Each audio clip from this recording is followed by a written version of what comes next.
Right. Well, she's actually a girl on fire who can swim, though, so that's good. We possibly talk about Gail and PETA. Yeah, Team Gail and Team PETA. Because, I don't know, it just seems that Gail had to like sit and watch while his best friend was like swept off her feet by this guy, kind of. And she had to like, he proposed to her, so they're gonna get married, and she's pretending to be pregnant, and it just must have like blew him away, and like, and we haven't really seen that much character development yet on Gail. Just a little bit, sort of, that he's said that he loves her and stuff. What's Gail think? Well, again, there's a third book in which many of your questions will be answered, but I really can't tell you now without spoiling it for you. But yes, I mean, it can't have been fun for him, certainly. You know, there's even a point where Katniss says, "If I were him, how would I feel?" And she feels furious. Right. You know, so it's not been easy for him, nor is it easy for PETA, because he knows there's this existing bond between Gail and Katniss. And of course Katniss is, you know, completely torn by the situation, and validly so, and that added to the frustration that she didn't even want a boyfriend. So, you know, this is, you know, not, I think she is, one, you know, she never planned to have a family because she never wanted to put her kids in the games, okay? And she already has this family to support, basically. The other thing about her is that, you know, sometimes there are like people, well, oh, she should go with him, she should go with him. Yeah, she's only 16 years old. You know, she does not know her emotional heart yet. She's very young. Some people have, you know, fallen madly in love at 16. You know, Romeo and Juliet did, and they were even younger. But Katniss has not yet. And this is territory in which...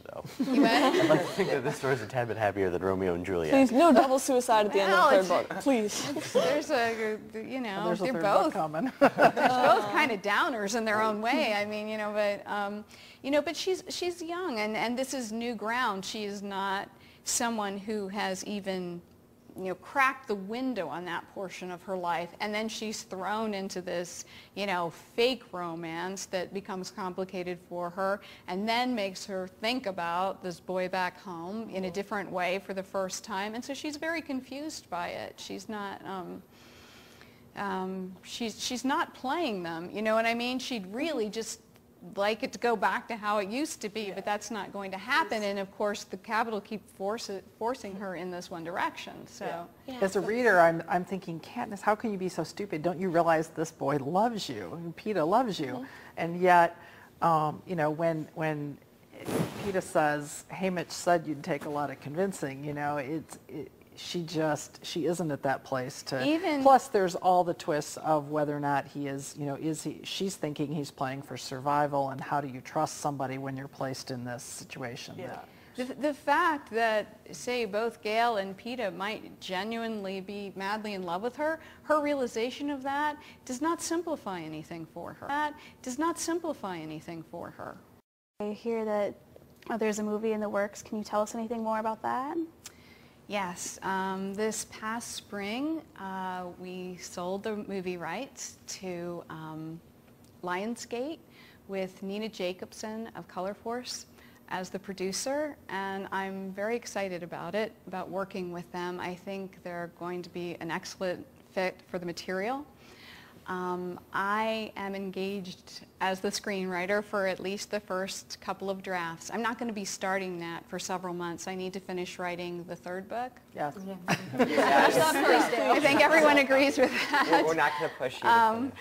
But once I get through a draft or two of that, then I'm going to start working with that. I'm excited about that. It's going to be, you know, more Hunger Games, but a different challenge, because it's going to be taking a book that's written in the first person, present tense, and putting it on a screen. But what I think it's going to do is give an opportunity to open the book up, because, you know, this is a book very much about screens. And when you're reading it, you're with her in the arena, you're with her constantly. But what I'd like to do is kind of crack the world open so that we are with the audience, we are with family, we are with the capital audience, we are with the game makers, we are with Haymitch, who is her mentor, and this is a way too that characters who exist largely in her mind and memory right now in the book will now be more active present characters when you see it.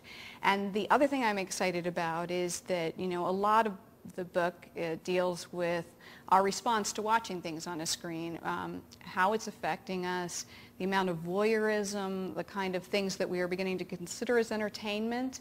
And if we can put this story on the screen, hopefully you as a member of a theater audience are going to feel even more like you're a member of the Hunger Game audience. And that's something that's suggested in the book, but I think until you're actually in your seat watching it, you won't have the total experience. So I'm very excited about that possibility. Are you going to have any say on who plays Katniss or Peeta or Gale? I think they asked me who I think, but I won't have control if that's what you're asking about. You don't. When you sell your book rights to a studio or whatnot, they have that. But in the preliminary talks, I think we all seemed on the same page about the elements that were very important to me. And after that, everybody crosses their fingers and hopes for the best, and we'll see how it goes. Well, thank you so much. We really enjoyed talking with you about Hunger Games and Catching Fire. Cannot wait for the third book now. I just want to thank everybody for participating today, and thank you, Suzanne Collins, for being here. Thank you guys for coming. You're great.